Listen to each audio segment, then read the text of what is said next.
প্রধানমন্ত্রীর ভারত সফরকে ঘিরে তিস্তার পানি বন্টন চুক্তি কিংবা প্রতিরক্ষা খাতে যে চুক্তি বা সমঝোতার কথা এখন বহুল আলোচিত হচ্ছে, কোনোটির বিষয়ে আনুষ্ঠানিক কোনো ভাষ্য মেলেনি কোনো তরফে। তিস্তা চুক্তি বিরোধী পশ্চিমবঙ্গের মুখ্যমন্ত্রী মমতা বন্দ্যোপাধ্যায় নরেন্দ্র মোদী শেখ হাসিনার ভোজে যোগ দিচ্ছেন এমন খবর পেয়ে যারা চমক আশা করছেন, তাদের তেমন প্রত্যাশারও কোনো ভিত্তি মিলছে না কোনো সূত্রে।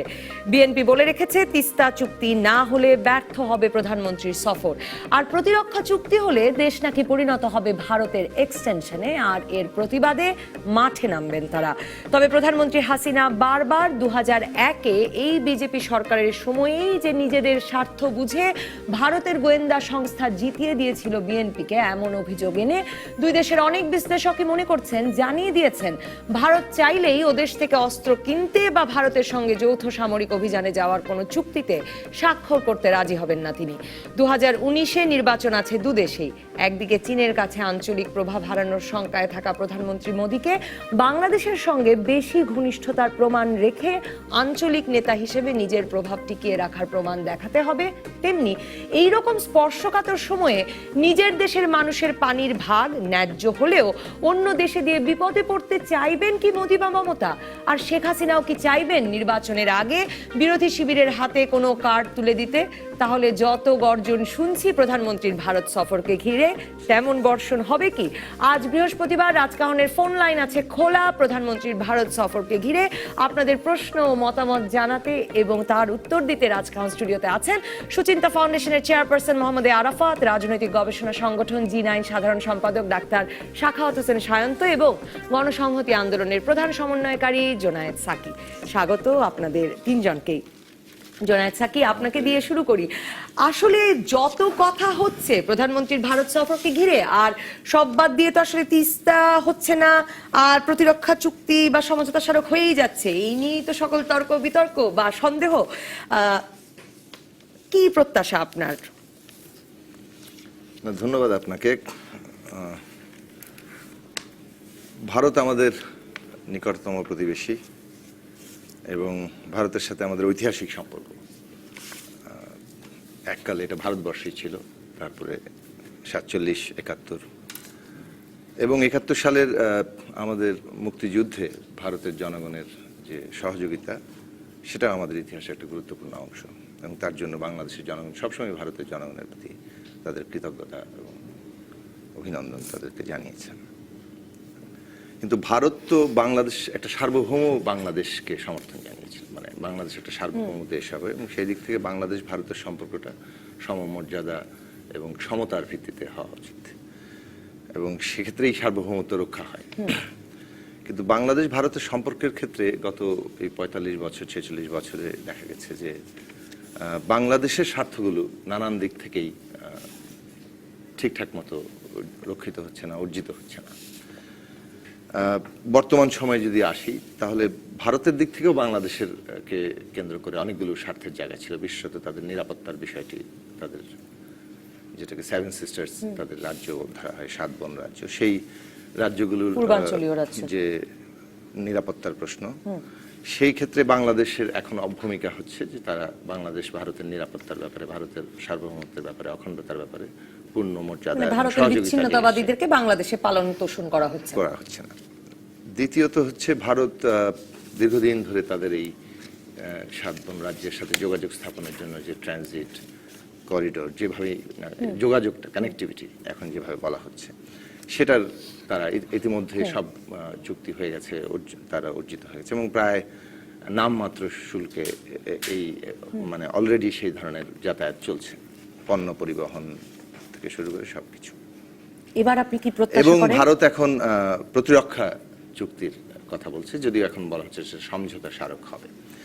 কিন্তু আমরা মানে গণমাধ্যম থেকেই তো আমরা জানবো, গণমাধ্যমে বলা হচ্ছে যে প্রতিরক্ষা বিষয়ক একটা সমঝোতা স্মারক মানে স্বাক্ষরিত হতে পারে এবং সেইটার ব্যাপারে কিছু কিছু কি থাকতে পারে সে বিষয়েও কিন্তু দেশের প্রধান দৈনিকগুলোতে এসেছে এবং এটা ভারতীয় গণমাধ্যমের বরাতে মূলত মানে এটা কেবলমাত্র বাংলাদেশের জায়গা থেকে দেখলে হবে না, ভারতের গণমাধ্যমেও কিন্তু এ নিয়ে ব্যাপক তারাই প্রথম আলোচনা শুরু করেছে এবং ভারতের গণমাধ্যমে ভারতের মানে কূটনীতিকরা, ভারতের সিভিল সোসাইটির সদস্যরা যারা এইসব নীতি নির্ধারণের বিষয় নিয়ে কথাবার্তা বলেন তাদের অনেকেই নানান ধরনের আলোচনার মধ্যে গিয়েছেন এবং বিশেষভাবে বাংলাদেশ চীনের কাছ থেকে সাবমেরিন কেনার পরে এটা আরো আমরা দেখলাম যে তৎকালীন যে ভারতের প্রতিরক্ষা মন্ত্রী মনোহর পারিকর তিনি বাংলাদেশে ছুটে এলেন বলা যায় এবং তারপরেই প্রতিরক্ষা চুক্তি কিংবা সমঝোতার কথাটা সামনে আসলো। আমরা দেখেছি কি ধরনের প্রতিরক্ষা সংক্ষেপে যেটা বলি যে আমার মূল বক্তব্য হচ্ছে যে ভারতের দিক থেকে যে সমস্ত মানে চাওয়াগুলো আছে সেগুলো কিন্তু টেবিলে আসছে এবং আলাপ আলোচনা অগ্রসর, কিন্তু বাংলাদেশের যে সমস্ত স্বার্থগুলো, ধরুন বাংলাদেশ ভারত সীমান্তের মধ্যে এরকম দুনিয়ার সবচেয়ে লম্বা কাঁটাতারের বেড়া এবং যদিও আমরা বন্ধুত্বপূর্ণ রাষ্ট্রের কথা বলছি কিন্তু এই বিরাট কাঁটাতারের বেড়া আছে এবং প্রতিদিন সেখানে আমাদের সীমান্তে মানুষ হত্যা হচ্ছে এবং আমি গতকালই টেলিভিশনে দেখলাম যে নওগাঁতে সম্ভবত একজন স্কুল শিক্ষককে ধরে নিয়ে গেছে বিএসএফ। বাণিজ্যের যে শুল্ক অশুল্ক বাধা এগুলো তো আমরা দীর্ঘদিন ধরে আছেই। অভিন্ন নদী যেটা সবচেয়ে গুরুত্বপূর্ণ বাংলাদেশের জন্য এবং বাংলাদেশের অস্তিত্বের জন্য, সে অভিন্ন নদীর পানি আমরা পাচ্ছি না এবং সবগুলো নদী থেকে প্রায় পানি প্রত্যাহার চলছে এবং ভারত সবচেয়ে বড় যে ব্যাপার যে অতি দ্রুত তারা আন্তঃনদী সংযোগ প্রকল্পের দিকে অগ্রসর হচ্ছে যেটা বাংলাদেশের জন্য ভয়াবহ। এখন অবশ্য অনেকদিন কথাই বলছেন, আমি প্রধানমন্ত্রীর ভারত সফরকে ঘিরে রীতিমতো এটা খোঁজাখুঁজি করছিলাম যে টিপাই মুখে কেন কথার মধ্যে নাই আন্তঃনদী মানে আন্তঃনদী মেগা প্রকল্পগুলো থেকে বোধহয় একরকম সরে এসেছে না, কিন্তু আন্তঃনদী সংযোগ প্রকল্প কিন্তু এখন তাদের খুবই বড় এজেন্ডার মধ্যে এবং তারা অলরেডি ইতিমধ্যে বাস্তবায়ন। ধরুন তিস্তার কথাই ধরুন, আপনি তিস্তায় তো একদিকে পানি প্রত্যাহার হয়ে যাচ্ছে সিকিম থেকে, তো পশ্চিমবঙ্গের মুখ্যমন্ত্রী মমতা ব্যানার্জি বলছেন যে আমরা পানি পাচ্ছি না, মানে আসলে পানি যাচ্ছে কোথায় সিকিম থেকে, তারা বলছে run of the river dam কিন্তু আসলে আমি আপনার আশঙ্কাগুলো বুঝতে পেরেছি। আমি আসবো আপনার কাছে, আসলে আমাকে তো সবাইকেই সময় দিতে হবে। ডাক্তার সাখাওয়াত হোসেন শায়ান, তো আপনার কাছে যেতে চাই, শঙ্কাগুলো কি, প্রত্যাশা কি? ধন্যবাদ আপনাকে। শঙ্কাগুলো কি, প্রত্যাশা কি, যাওয়ার আগে আমি খুব সংক্ষেপে আমার নিজস্ব একটা মতামত বলি। সেটা হলো বাংলাদেশে আমরা যারা আছি কোনো না কোনোভাবে ভারত দ্বারা প্রভাবিত, সেটা কেউ পজিটিভলি কেউ নেগেটিভলি। ফলে ভারত আমাদের এখানে আলোচনায় সব সময় থাকে, যে কারণে প্রধানমন্ত্রী যাচ্ছেন, কি চুক্তি হবে বা সমঝোতা স্মারক কি হবে সেটাই এখনো ক্লিয়ার না, তারপরও ব্যাপক আলোচনা। সমস্ত সংবাদ মাধ্যম এমনকি টি স্টলে পর্যন্ত এখন মূল আলোচনার বিষয় হচ্ছে যখন ক্রিকেটে আমরা ভালো করি সেটা বা খারাপ করলে, আর তার বাইরে হচ্ছে প্রধানমন্ত্রীর ভারত সফর। কারণ হলো আমি দেখেছি যে বাংলাদেশে ভারত বিষয়ে জনসাধারণকে আমরা মূলত 4টা ভাগে ভাগ করতে পারি, এর মধ্যে সাব গ্রুপ কিছু হতে পারে। একটা হচ্ছে, একটা গ্রুপ আছে তাদের হচ্ছে ভারত প্রীতি, যে কোনো কিছুতে মনে হবে ভারত যা কিছুই বলবে সবই ভালো এবং তার কোনো সমালোচনা করা যাবে না। ভাগ করছেন এইভাবে, এর মধ্যে রাজনীতিবিদ সহ সকল এদেশের দেশবাসী সামগ্রিকভাবে, এবং তাদের সবকিছু মনে হয় যে ভারতের গুণকীর্তন করাটা যেন তাদের একেবারে ইমানি দায়িত্ব, দাদারাই সেরা আর আমরা সব ভেড়া টাইপের একটা অবস্থা, এরকম তাদের দেখলে মনে হয়। আমরা বলি না, মানুষ বলে কিনা জানি না, আমি শেষ করি আগে খুব সংক্ষেপে। আর একটা হচ্ছে ভারত ভীতি। এইরকম আরেকটা গ্রুপ আছে তারা সবকিছুতেই ভারত ভীতিতে ভোগে, যাদেরকে আমরা একদল পাকিস্তানের দালাল বলে নাকি, যা কিছুই করে মনে হয় ওটাই খারাপ, ভালো কিছুই করে না। এবং এদের মধ্যে হচ্ছে শুধু ভালো শুধু আমি, ভারতের সবকিছু হারাম। এরপরে হচ্ছে আধিপত্যবাদ বিরোধী একটা অংশ আছে যারা ভারতের জনগণের উপরে তাদের কোনো রাগ ক্ষোভ নেই, ভারতের ভালোটাকে তারা ভালো বলছে, গণতান্ত্রিক পদ্ধতি যেখানে ভালো হচ্ছে, নির্বাচন ভালো হচ্ছে সেটাকে ভালো বলছে, কালচারাল সেক্টরে ভালো হচ্ছে যেখানে ভালো বলছে, আবার ওদের যখন সাম্প্রদায়িক বিষয় আসায় সেটাকে সমালোচনা করছে। তারা যখন প্রতিবেশী দুর্বল রাষ্ট্রের প্রতি আধিপত্যবাদ বিস্তার করতে চাচ্ছে, সে আগ্রাসী মনোভাব, সেটা সমালোচনা করছে। এইটার একটা গ্রুপ আছে, তাদের বিষয়টা হচ্ছে এইরকম যে বন্ধুত্ব সমতায় কোনোভাবেই চাকর নয়। আর একটা গ্রুপ আছে নো রিয়াকশন টাইপ, তারা খাই দেয় ঘুমাই টাইপের এবং তারা শুধু কাজ আর কাম, নো ডান বাম, এই টাইপের একটা অবস্থা। এখন এর মধ্যে কে কোন গ্রুপের সেটা সবাই নিজ বিবেচনায় বুঝবেন, এবং আমরা যে কথা বলি, আপনি খুব ইন্টারেস্টিং জায়গা ছিল। আমার এখন একটা প্রশ্ন করতেই হবে। এত সুন্দর শুরু করলেন ডাক্তার সায়ন্ত, আমরা কে কোন গ্রুপ। ডাক্তার সায়ন্ত আপনি এত সুন্দর শুরু করলেন, আপনার কি মনে হয় প্রধানমন্ত্রী এবার মানে একদম ভারত সফরে ঘোষণার পরে এমন এক কার্ড খেলেছেন যে সে কার্ডে আসলে এই এই এই যে আপনি যাদেরকে বলছেন যাদের ভারত প্রীতি আর ভারত ভীতি, সেই খেলাটা অনেকটা বদলে গেছে বাংলাদেশের রাজনীতিতে? তিনি বারবার বলছেন 2001-এ ভারতীয় গোয়েন্দা সংস্থার বিএনপিকে ক্ষমতায় এনেছেন, এবং কয়েক দফা বলেছেন। আজকে ভারত সফরে যাওয়ার আগের দিন আপনি নিশ্চয়ই লক্ষ্য করেছেন, আবারও বলেছেন, এবং আজকে আবার কয়েকটা মিটিং এর বিস্তারিত বলেছেন যে বিল ক্লিনটন কবে বললেন, লতিফুর রহমানের বাসায় জিমি কার্টার কবে বললেন, মানে বিভিন্ন একেবারে তারিখ উল্লেখ করে অনেক কিছু বলেছেন। এখন এই জিনিসটা, এই আপনার এই সরল সংজ্ঞায়ন একটু বদলে দিলেন নাকি? না, বদলে দেননি, বরং এইটা আমাদের জন্য এতটা দুর্ভাগ্যজনক মনে হচ্ছে যে আমরা এতদিন ধরে বাংলাদেশের রাজনীতি নিয়ে বলা হতো যে এইটার নাটকের এই রাজনীতির বা নির্বাচন ক্ষমতায় আনা নেওয়ার স্ক্রিপ্টটা দেশের বাইরে মূলত দুইটা দেশের দুইটা রাজধানী শহরে বসে স্ক্রিপ্ট লেখা হয়, এরকম বলা হতো, অনেকে বলতেন। কিন্তু আমরা মনে করতাম ওইটাও একটা রাজনীতির কার্ড, সম্ভবত আমাদের দেশের জনগণই ভোট দিয়ে সরকারকে ক্ষমতায় আনে। এইটা 14-র, এটা তো ইলেকশনই না, যখন ভোট দেওয়ার সুযোগ পায় তখন অন্তত ভোট দিয়ে এদেশের মানুষই এদেশের সরকারকে ক্ষমতায় বসায়, সেটা জানতাম। কিন্তু এখন দেখেন রানিং প্রধানমন্ত্রী তিনি বলে দিচ্ছেন যে 2001 সালে তার প্রতিপক্ষ দলকে এবং আমেরিকা হাওয়া ভবনে গিয়ে বসে থাকতো, তারা ক্ষমতা এনেছে।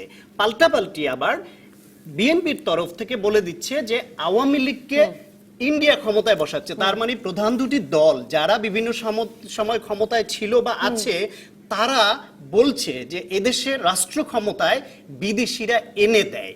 এটা আমরা তাহলে আমাদের রাজনীতি থাকলেও কোথায়, আমাদের অবস্থানটা সার্বভৌমত্ব কোথায়? রাজনীতিকদের বিশ্লেষণের পার্থক্য কি? আপনি তো বাংলাদেশের জনগণকে এমন ভারত প্রীতির প্রথম যে উদাহরণটা দিলেন, আপনার কবিতাটা কি ছিল ভারত প্রীতি বিষয়ে?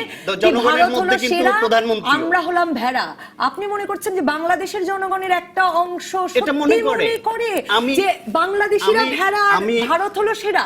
আমি মনে করি এজন্য যে আমি কিছু কিছু লোকের এই টিভি টক শোতে পর্যন্ত আলোচনা সমালোচনা, প্রধানমন্ত্রীও কি জনগণের অংশ নয়, বিরোধী দলের নেত্রী কিংবা যেই হোক, জনগণ বলতে আপনি কি শুধু সাধারণ লোকই বুঝাবেন? অসাধারণ লোক এদেশের দেশবাসী বা জনগণের অংশ। তাদের কথা এমন, অনেকের কথা শুনলে এমন মনে হয় যে এই প্রেক্ষাপটে দেখেন আপনি, যেটা সাকিব ভাই অলরেডি বলছেন, আমি আধা 30 সেকেন্ড নিচ্ছি, অন্তত অনেকগুলা এলিমেন্ট পাওয়া যাবে যেখানে ভারত আমাদের শোষণ করছে, তাদের বিরুদ্ধে আমাদের অভিযোগ আছে। কিন্তু একটা এলিমেন্টও আমরা কেউ আপনারা বের করে দিতে পারবেন না যেখানে ইন্ডিয়ার অভিযোগ আছে যে আমরা তাদের শোষণ করছি। অথচ এই টকশোতে বসে বা বিভিন্ন জায়গায় ভারতের সমালোচনা একটাও করেন না, শুধুই মাত্র ভারতের পক্ষে বলেন। এরকম লোকের অত অভাব দেখছি না। আমি আসবো আপনার কাছে, মোহাম্মদ আরাফাত, আপনার কাছে যেতে চাই যে আপনার কি প্রত্যাশা ভারত সফরকে ঘিরে, প্রধানমন্ত্রী ভারত সফরকে ঘিরে শঙ্কা আছে নাকি আপনার কোনো? দেখুন, একটা জিনিস হচ্ছে, ভারত তো একটা বৃহৎ প্রতিবেশী, এবং এটা তো নির্দ্বিধায় বলা যাবে না যে থ্রু আউট দ্য টাইম 71-এ ভারতের যে ভূমিকা ছিল এটা আমরা সবাই জানি, এটা এক বাক্যে সবাই কম বেশি স্বীকার করে। কিন্তু পরবর্তী বিভিন্ন সময় সবসময় যে একেবারে বন্ধুসুলভ ব্যবহার আমরা পেয়েছি সেটা কিন্তু নয়। নদীর পানি বন্টন থেকে শুরু করে বিভিন্ন কিছু তো আপনার এখন আমরা জানি, এটা আমি এত স্পেকুলেশন না যায়, I want to wait. But আমি যেটা বলতে চাই, ধরেন পানি বন্টন থেকে শুরু করে বর্ডারে যে হত্যাকাণ্ডের যে বিষয়গুলি আছে, আরো বিভিন্ন সময় যে বিষয়গুলি থ্রু আউট দ্য টাইম আমরা দেখেছি, যে যেমন আপনার ল্যান্ড বাউন্ডারি এগ্রিমেন্ট দীর্ঘদিন আটকে ছিল, এই কিছুদিন আগে এটা হলো। তারপরে আপনার সমুদ্র সীমার বিষয়টা নিয়েও কিন্তু আমরা আরবিট্রেশনে যেয়ে তারপর নিয়ে আসছি। সো আমার যেটা হচ্ছে যে দুটো দেশের মধ্যে আসলে ওই অর্থে, হ্যাঁ, ভারতের সাথে একটা বন্ধুত্ব জায়গা অবশ্যই 71-এ একটা রক্তস্নাত বন্ধুত্ব একটা জায়গা তৈরি হয়েছিল, দ্যাট ইজ ট্রু। এটাকে আমি মাথায় রেখে আবার বলতে চাই, পরবর্তী সময়গুলোতে ভারত আসলে কিভাবে ট্রিট করবে বাংলাদেশকে সেটা ডিপেন্ড করেছে বাংলাদেশে কোন নেতৃত্বটা আছে তার উপরে।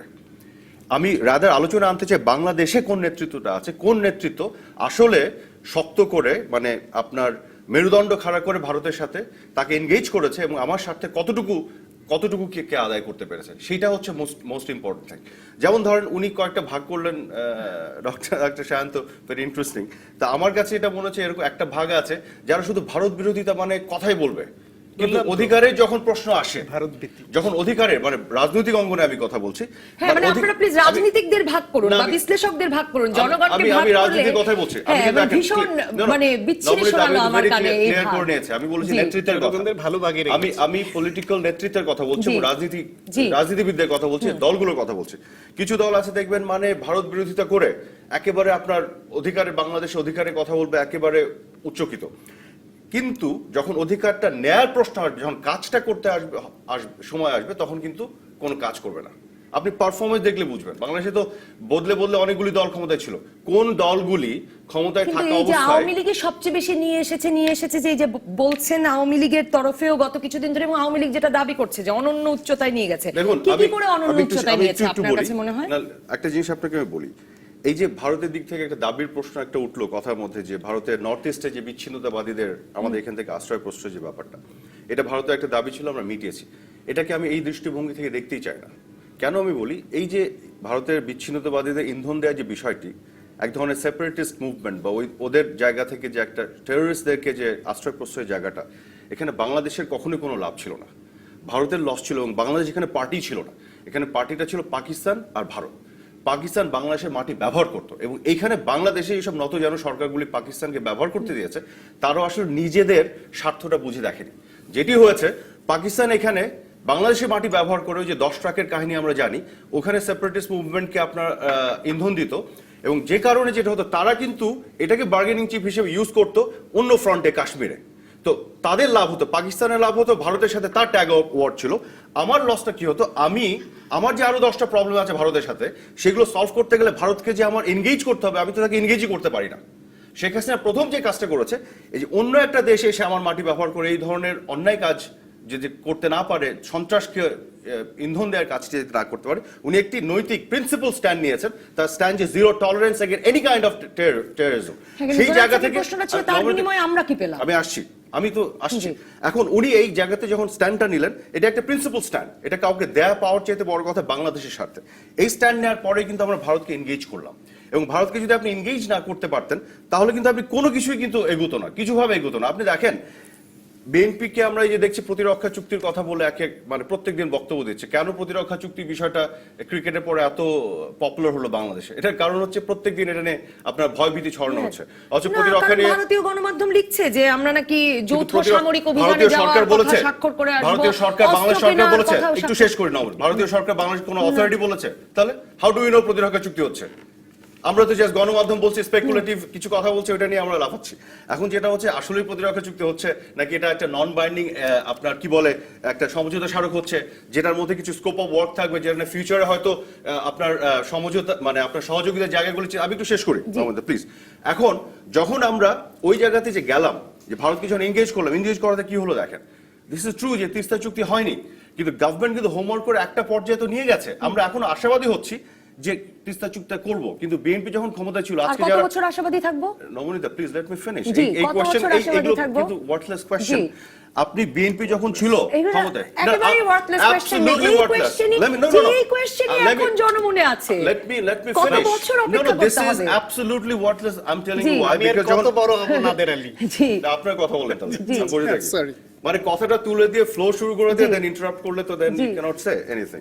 বিএনপি যখন ক্ষমতায় ছিল, তারা কোন উদ্যোগ পর্যন্ত নিয়েছিল তিস্তার পানি আনার জন্য?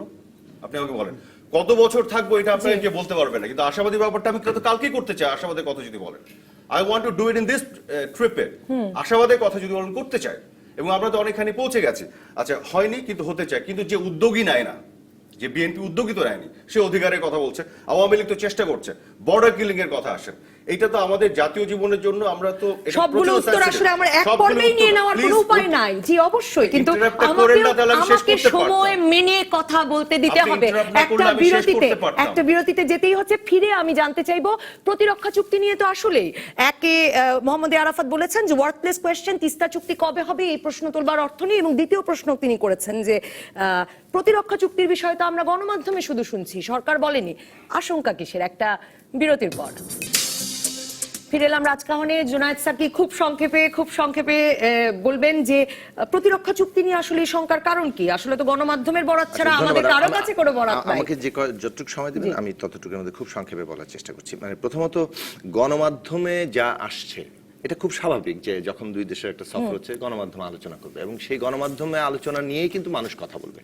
আমাদের এটা খুব ভালো হতো সরকার যদি প্রত্যেকটি চুক্তি আগে পাবলিশ করত এবং সংসদের বাইরে এবং সমস্ত কনসার্ন ব্যক্তিবর্গকে নিয়ে আলাপ আলোচনা হতো এবং একটা জাতীয় নীতি তৈরি হতো। যদিও সেটা তখন নীতি বা প্রধানমন্ত্রী নীতি যখন কোনোটাই যাচ্ছেন, নয়, কোনো দেশেই নয়, এই মাত্র জিএম প্রধানমন্ত্রী তাদের বলে যদি তখন গেলেন। যান তখন তার পেছনে পুরো দেশ থাকে, কিন্তু সেরকম কিছুই কিন্তু হচ্ছে না এবং আমরা যে কিছু জানছি না এটা কিন্তু আমাদের জন্য অত্যন্ত দুর্ভাগ্যের ব্যাপার। কিন্তু আরাফাত ভাই যেভাবে কথা বলছেন তাতে মনে হচ্ছে আমরা জানছি না, এটাই বোধহয় আমাদের প্রাপ্য ছিল। এখন গণমাধ্যমে যা আসছে সেটাও লাফালাফি করছি আমরা। এই লাফালাফি আমাদের করতে হচ্ছে কারণ আমরা দেশ নিয়ে উদ্বিগ্ন এবং ভারতের এই সাথে প্রতিরক্ষা চুক্তির বিষয় নিয়ে যেটা আবারও বলছি যে আমাদের এখান থেকে তেমন কোনো কথা হচ্ছে না কারণ আমরা জানি না কিছু। কিন্তু ভারতের মানে বিশেষজ্ঞরা আমি একজন কিছু বলে না, কিছু বলে না, কিন্তু ভারতের বিশিষ্ট ব্যক্তিরা যখন কথা বলেন তখন তো বোঝা যায় যে তারা কি বিষয় নিয়ে উদ্বিগ্ন। আমি একজনের কথা বলবো, যেমন ভারতের সাবেক পররাষ্ট্র সচিব কানওয়াল সিবাল, তিনি এক রাজ্যসভা টিভি শোতে পরিষ্কার করে বলেছেন যে বাংলাদেশ যে চায়নার কাছ থেকে দুটো, আমি সংক্ষেপে বলি, যে দুটো সাবমেরিন কিনলো, ভারতের অফিসিয়ালদের উচিত ছিল বাংলাদেশকে এটা বোঝানো তারা তো এটা কিনতে পারতো রাশিয়ার কাছ থেকে। তিনি এই মাত্রায় কিন্তু গেলেন চায়নার কাছ থেকে না কিনে রাশিয়ার কাছ থেকে। বাংলাদেশ তো ভালো খেলছে, বাংলাদেশ শুনুন, চায়নার আমি কাছে কথাটা কিনে শেষ করি, ওদেরকে ভয় আমি পাইয়ে কথাটা দিয়েছে। শেষ করি। সেটা হচ্ছে যে তিনি এইমাত্র বলেছেন যে ভবিষ্যতে বাংলাদেশ যদি কোনো প্রতিরক্ষা বিষয়ে কোনো পদক্ষেপ নেয় তাহলে তারা যেন ভারতের স্বার্থের বিষয়টাকে অগ্রাধিকার দেয়, এটা ভারতীয় কর্তৃপক্ষকে নিশ্চিত করতে হবে। অর্থাৎ আমি বলতে চাচ্ছি প্রতিরক্ষা চুক্তির বিষয়ে প্রথম আলো সহ বিভিন্ন পত্রিকায় যা এসছে তার একটা আন্ডারলাইং বক্তব্য হচ্ছে এই যে ভারতের চাওয়াটা হচ্ছে যে বাংলাদেশ কি কি করবে সেক্ষেত্রে বাংলাদেশ ভারতের স্বার্থকে অগ্রাধিকার দিয়ে করবে। এর প্রবলেমটা কি? প্রবলেমটা হচ্ছে যে তার মানে আপনি এমন এক ধরনের চুক্তিতে যাচ্ছেন যেখানে বাংলাদেশ কি অস্ত্র কিনবে না কিনবে, কি ধরনের চুক্তি করবে না কিংবা অপর দেশের সাথে কোথায় যাবে না যাবে, এ বিষয়ে ভারতের সাথে আপনার ভারতের চাওয়াটা থেকে যাচ্ছে যে ভারতের সাথে কনসালটেশনের দরকার আছে। এইটা যদি এই চুক্তির অন্তর্লীন চাওয়া হয়ে থাকে তাহলে নিঃসন্দেহে সেটা আমাদের সার্বভৌমত্বের জন্য হুমকি স্বরূপ। এখন এই ধরনের একটা চুক্তি করা হবে কি হবে না, ভারতকে এটা নিয়ে আমাদের চাপ দিচ্ছে আমরা জানি না। যদি চাপ দিয়ে থাকে তাহলে বাংলাদেশের প্রধানমন্ত্রীর পেছনে কি 16 কোটি মানুষ আছে? কেন থাকবে না? বাংলাদেশের প্রধানমন্ত্রী নির্বাচিত কি না অনির্বাচিত এটা আমাদের ব্যাপার, এটা ভারতের ব্যাপার না। আমরা বাংলাদেশের প্রধানমন্ত্রী যখন যাচ্ছেন তখন 16 কোটি মানুষ যাতে তার পেছনে থাকতে পারে তার জন্য যে ব্যবস্থা আমাদের দেশে দরকার ছিল কোথাও কোনো চুক্তি কিন্তু পাবলিশ করা ডাক্তার হচ্ছে শান্ত না। আপনি কি এবার সত্যি আমি শেষ মনে করে করেন, আসি, জি আমি আসবো আবার আপনার কাছে, প্রতিরক্ষা চুক্তি বিষয়ে আপনার কাছে শুনলাম ডাক্তার শান্ত, আপনি কি সত্যি মনে করেন যে বাংলাদেশের প্রধানমন্ত্রী গিয়ে অস্ত্র কেনার আগে ভারতের কাছে অনুমোদন নিতে হবে, মানে ভুটান এবং নেপালের সাথে ভারতের যেরকম চুক্তি আছে সেরকম চুক্তি সই করে আসবার অবস্থায় বাংলাদেশ বা বাংলাদেশের প্রধানমন্ত্রী আছেন, এটাই শঙ্কা? বাংলাদেশের প্রধানমন্ত্রী কি অবস্থায় আছেন সেটা আমরা তো জানার কথা না। ধারণা যেটা যে বাংলাদেশের প্রধানমন্ত্রী কোনো না কোনোভাবে চাপের মধ্যে আছেন, যে কারণে তাকে বারবার রয়ের কথাটা আনতে হচ্ছে। না হলে উনি ভারত সফরে যাচ্ছেন, অত্যন্ত বন্ধুপ্রতিম দেশ এবং তাদের কাছের সবকিছুতে সহযোগিতা পেয়ে থাকেন বলে বলেন, তাদের কাছে ওইখানে যাওয়ার আগে তাদের বিরুদ্ধে এরকম গুরুতর একটা অভিযোগ থ্রো করে তারপরে যাচ্ছেন। আমার মনে হচ্ছে প্রধানমন্ত্রী ভারতের তরফ থেকে কোন একটা চাপের মধ্যে আছেন। দেখেন এই যে কিংবা তিনি হয়তো চাপে ফেলতে চান যে আমি জানি নরেন্দ্র মোদী আপনারা বন্ধু বদল করেন বিভিন্ন সময়, চান, সেটাও হতে পারে যে আপনারা আমাকে দিয়ে যা চুক্তি করিয়ে নিতে চান সবই করব, সেটাও ঠিক নয় হয়তো করব না, সেটাও হতে পারে, সেটাও তো চাপে পড়েই করেন। দেখেন হিন্দুস্তান টাইমস যে বলছিলেন যে আমাদের জানার কোনো সোর্স নেই, গত পরশু দুদিন আগেই তো আমাদের পররাষ্ট্রমন্ত্রী প্রেস ব্রিফিং করলেন, উনি যদি একটু স্পষ্ট করতেন তাহলে তো আমরা একটা ধারণা পেতাম। ওনাকে জিজ্ঞেস করলেন তিস্তা বিষয়ে চুক্তি হবে, উনি বললেন হলে দেখতে পাবেন। জিজ্ঞেস করলো সামরিক বিষয়ে কি সমঝোতা স্মারক হবে না চুক্তি হবে, হলেই দেখতে পাবেন কি হয়। কোনোটারই তো উনি কোনো উত্তর দিলেন না। এইরকম ভাষা গাছারা বা ওনাদের আর ওনারা কিছুই জানাবেন না, কোনো রকম হিন্টসও দিবেন না। একটা সরকারের তরফ থেকে সরাসরি কখনো যদি কিছু না বলে তবু তাদের একটা চ্যানেলে সংবাদ মাধ্যমে কিছু কিছু জিনিস ছাড়ে, পালস বোঝার জন্য হোক অথবা কোনোভাবে মানুষের রিয়াকশন বোঝা একটা কিছু।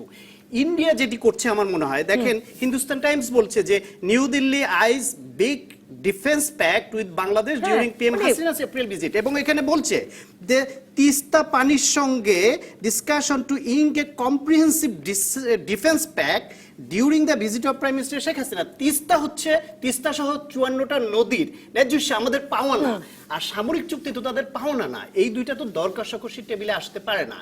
একজন দর্শক আছেন, আমি দর্শকের ফোন থেকে মোহাম্মদ আরাফাত আপনার কাছে যাব, আপনাকে আসলে অনেকের উত্তর দিতে হচ্ছে। জি আমি একজন দর্শক আছেন ফোনে। দর্শক, আপনার নাম বলে প্রশ্ন করুন। জি, আসসালামু আলাইকুম। আমি হাসান বলছিলাম ঢাকা থেকে। জি, বলুন ভাই। ডিবিসি কে ধন্যবাদ জানাই। আর আজকের অনুষ্ঠানে সবাই আমার প্রিয়। তো জুনায়েদ সাকিব ভাইয়ের কাছে একটা প্রশ্ন, কারণ উনি আমার খুব আপনজন।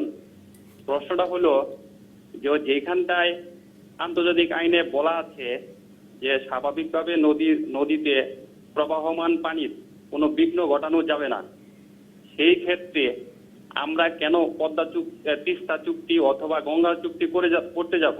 এক। দ্বিতীয় কথা হলো গঙ্গাতে যে বাদ দেওয়া হয়েছে সেটা তো একটা ইলিগেল বিষয়। তাহলে আমরা ইলিগেল বিষয়টা নিয়ে কেন আমরা চুক্তি করতে যাব আন্তর্জাতিক আদালতে মামলা ব্যতীত? আমি আপনার এই প্রশ্ন নিয়ে, কারণ এর পরের অংশে একটু নদী নিয়ে বিস্তারিত আলাপ করতে চাই। প্রতিরক্ষা জি। যে আন্তর্জাতিক কোনো আদালত বলে কিছু নাই যেখানে মামলা করা যায়। আপনার সমুদ্র সীমা নিয়ে যে আরবিট্রেশন যে স্কোপটা আছে, যেটা আমরা করেছি, যে কারণে বায়োল্যাটারালি যায়নি, আমরা আরবিট্রেশন করে নিয়ে এসেছি।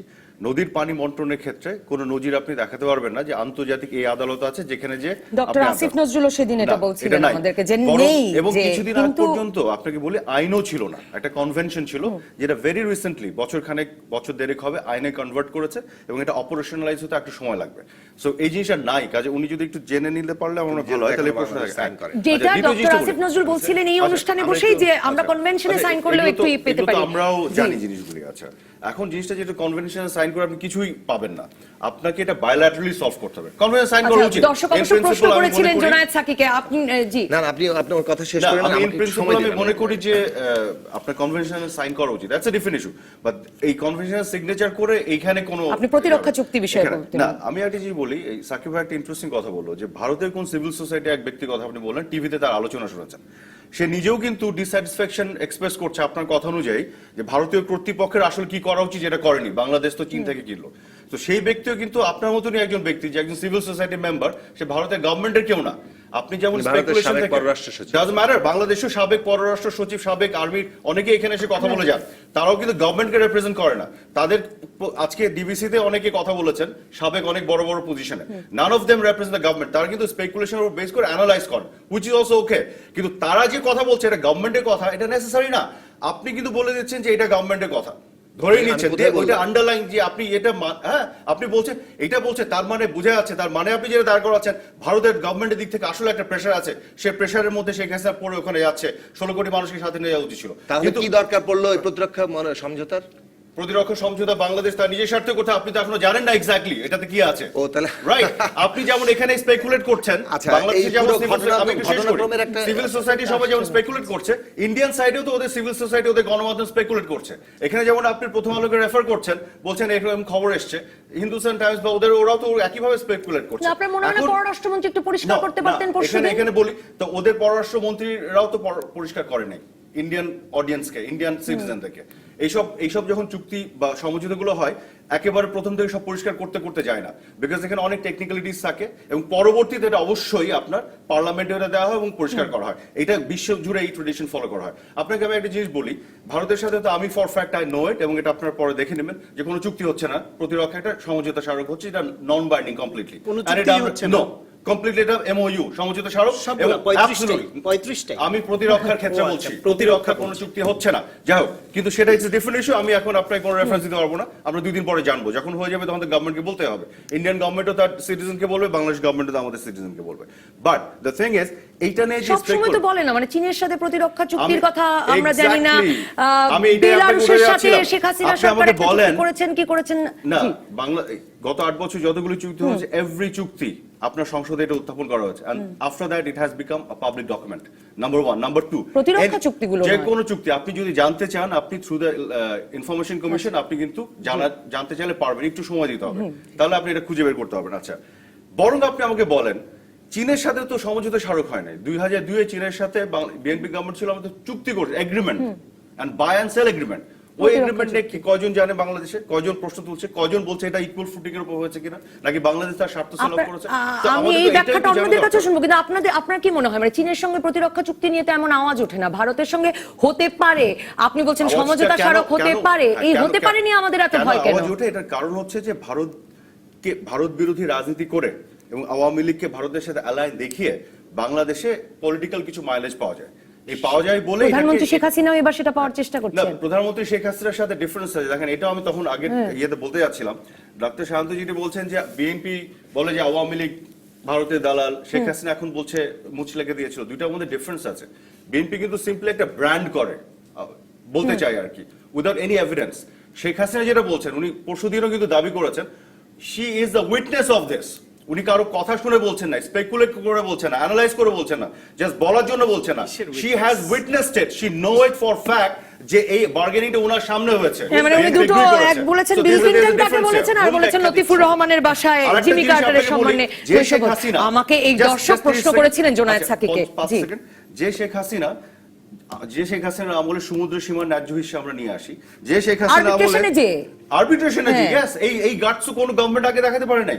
যে শেখ হাসিনার আমলে আমরা মানে ভারত দেয় নাই না, এক্স্যাক্টলি, কিন্তু শেখ হাসিনা তো নিয়ে আসছে নিশ্চয়ই। তো আর অন্য গভর্নমেন্ট কেন পারলো না? কথা তো বলছে বাংলাদেশের ভিতরে অধিকারের কথা নিয়ে এত কথা বলছে, তারা করে নাই কেন? যে শেখ হাসিনা গঙ্গা চুক্তি করেছে তারা তো উদ্যোগও নাই আগের। তিস্তা চুক্তি তো শেখ হাসিনা উদ্যোগ নিয়েছে। তারপর শেষ আসি, আপনি ল্যান্ড বাউন্ডারি এগ্রিমেন্ট, এত শেখ হাসিনাই করলো। 10,500 একর জমি বাংলাদেশের ভূমিতে অ্যাড হলো কেন? যারা এত কথা বলছে, এত কনসার্ন প্রতিরক্ষা চুক্তি হচ্ছে কি হচ্ছে না, তারা কেন করে নাই? কাজে আমি বলছি, যে পারফর্ম করেছে দিস ইজ শেখ হাসিনা, তার প্রতি ওই আস্থাটা আপনার রাখতে হবে। She is not going to do anything যেটা দেশের জন্য ক্ষতিকর। কি করেছে এখন পর্যন্ত একটা আমাকে জোনায়েদ সাকি, আচ্ছা, এটা আপনাকে দর্শক প্রশ্ন করেছিলেন যে নদী, তিস্তা নদীর পানি পাওয়া তো আমাদের ন্যায্য অধিকার। ওনার রাজনৈতিক বক্তব্য নিয়ে আমার কোনো বক্তব্য নেই। আমার বক্তব্য হচ্ছে যে কেন, আপনি তো রাজনীতিবিদ, না, না, আপনারই উনি তো আমাকে রাজনৈতিক মানে বক্তব্য থাকার কথা। উনি যে রাজনৈতিক বক্তব্য দিলেন যে এটা আস্থা রাখতে হবে ইত্যাদি ইত্যাদি। প্রথম বিষয় হচ্ছে যে এখন যেহেতু আমরা সময় কম দিবেন, আমি কাট কয়েকটা বিষয় বলি। প্রথম, মাননীয় প্রধানমন্ত্রী যেটা বলেছেন যে মার্কিন যুক্তরাষ্ট্র ইত্যাদি আমাদের দেশে সরকার গঠন করে 2001 সালে। ধরে নিলাম মাননীয় প্রধানমন্ত্রীর কথা সত্য, তার মানে এটা একটা সত্য প্রতিষ্ঠিত বাংলাদেশে হচ্ছে যে বাংলাদেশের রাজনৈতিক ক্ষমতা পরিবর্তনে মার্কিন যুক্তরাষ্ট্র কিংবা শক্তিধর রাষ্ট্রগুলোর ভূমিকা আছে। তাহলে 2009 সাল, 2014 সাল কিংবা এর আগের গুলোতে 2014 সালের কথা তো বিএনপি প্রত্যেকটার ক্ষেত্রে এটা প্রযোজ্য। এবং আমরা যখন এখন দেখছি ডাইউর সাথে পিএসসি 2012-এ যখন রপ্তানি শর্ত থাকে, তখন কিন্তু এই প্রশ্নগুলো আবার উঠে যেত। এখন কি কোন ধরনের, কিংবা আরো রামপাল চুক্তির মতো যখন এই ধরনের ঘটনাগুলো ঘটে, তখন আরো মুচলেকার প্রশ্নগুলো কিন্তু আসে। আচ্ছা, এবার আমি নদীতে আসি। নদীর জায়গাতে যেটা আসছে যে আমাদের প্রথমত এই অভিন্ন নদীতে সকলের সমান অধিকার, এই অধিকারটা রক্ষা করাটাই হচ্ছে কিন্তু আগামী বিশ্বব্যাপী, মানে আগামী দিনের প্রাকৃতিক সমস্যা, নদীর সমস্যা, পানির সমস্যার সমাধানের একমাত্র রাস্তা। সেই জায়গাটায় বরং ভারত একতরফাভাবে যা করছে সেটা খুবই বিপজ্জনক আমাদের জন্য। ভারতের নিজের দেশে মারপিট হচ্ছে। এখন নীতিশ কুমার বলছেন যে ফারাক্কাবাদ ভেঙে দেওয়া দরকার। 1954 সালের আগে কপিল ভট্টাচার্য যখন ফারাক্কাবাদের প্রস্তাব দেওয়া ছিল, তখন উনি বলেছিলেন যে ফারাক্কাবাদ মানে এমনকি পশ্চিমবাংলার জন্য ক্ষতিকর হবে। আজকে সেটা প্রমাণিত।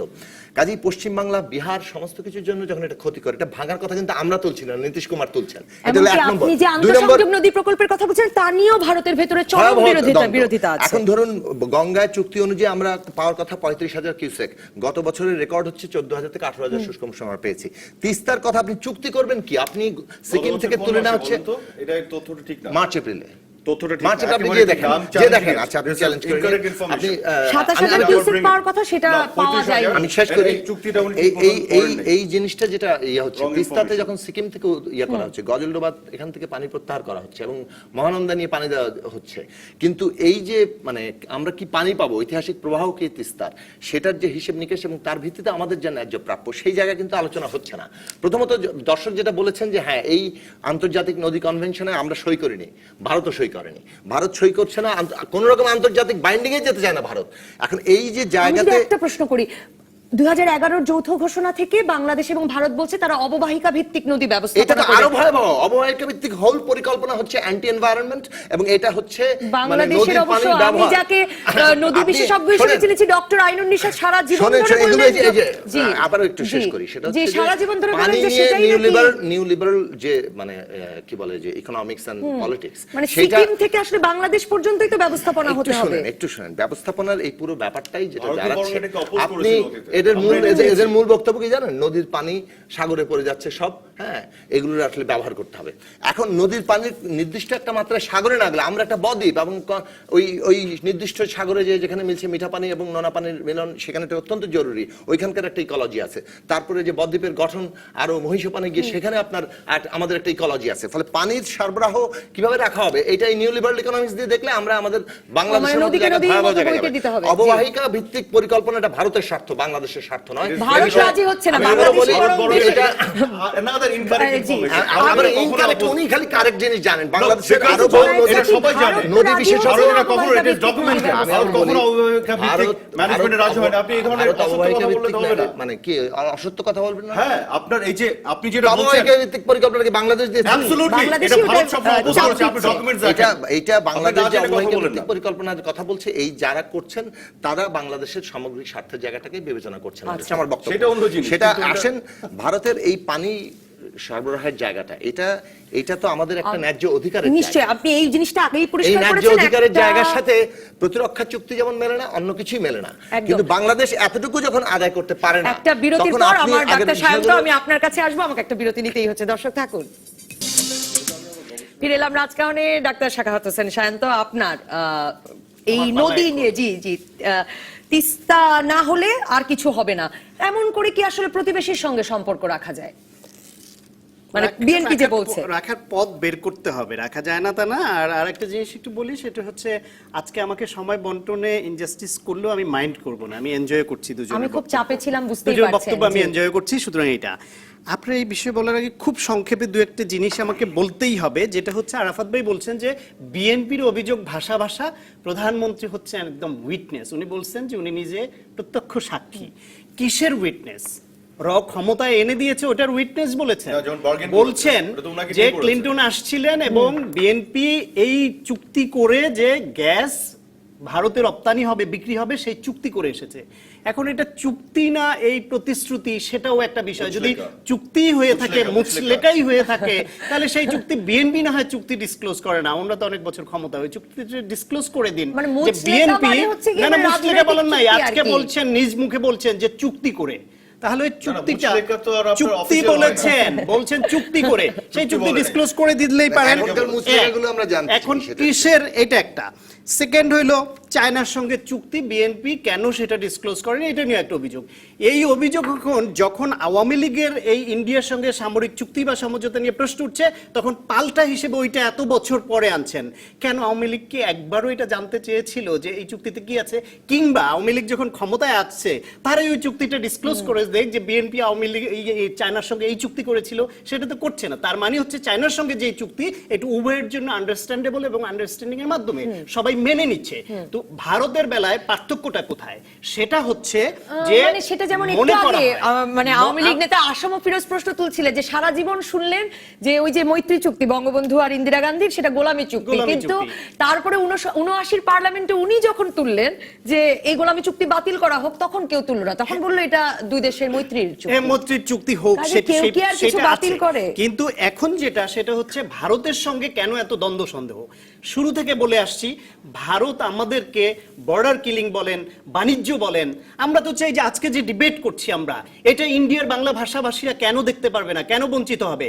কেন এই টেলিভিশনটা ওইখানে দেখাতে হলে 5 কোটি রুপি দিতে হবে সরকার নির্ধারিত ফি, আর আমার দেশে যেখানে মাত্র 1.5 লাখ টাকায় তার টিভি চ্যানেল দেখার সুযোগ আমরা করে দিচ্ছি? এইরকম অসংখ্য উদাহরণ দেওয়া যাবে।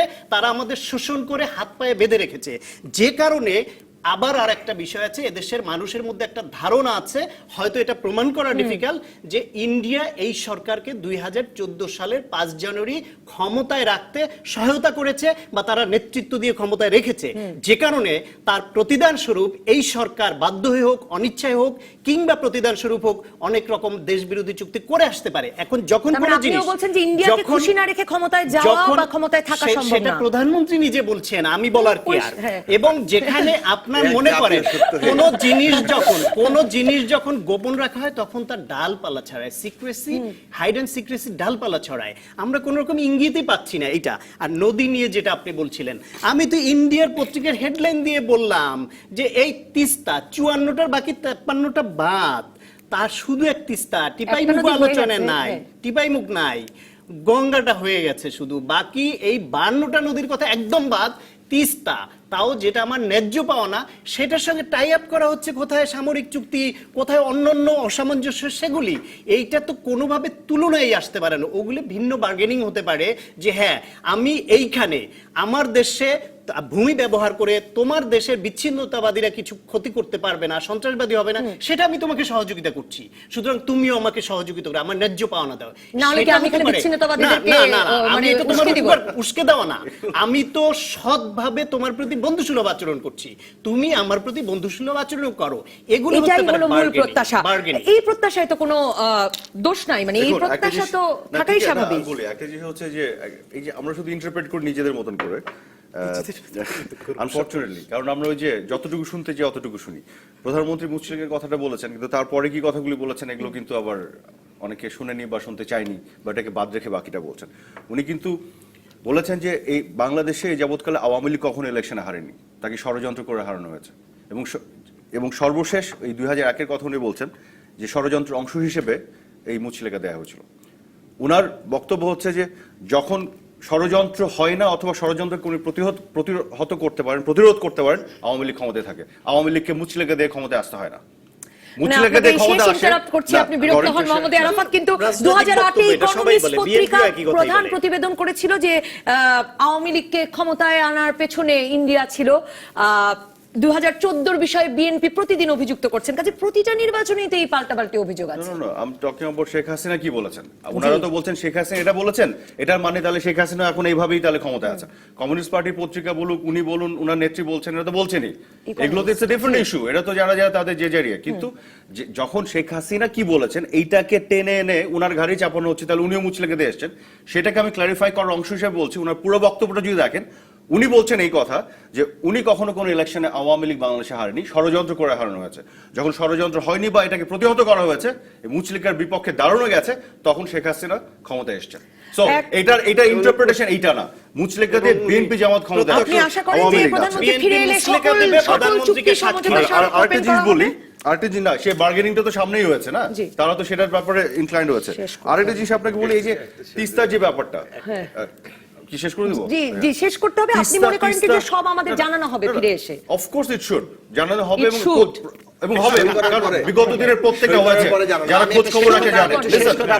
যারা বিগত দিনে যতগুলো হয়েছে জানানো হয়েছে, যারা খোঁজ খবর রাখে সবাই জানে, যারা রাখে না তারা জানে না, কিন্তু খোঁজ খবর রাখলে আপনি জানতে পারবেন।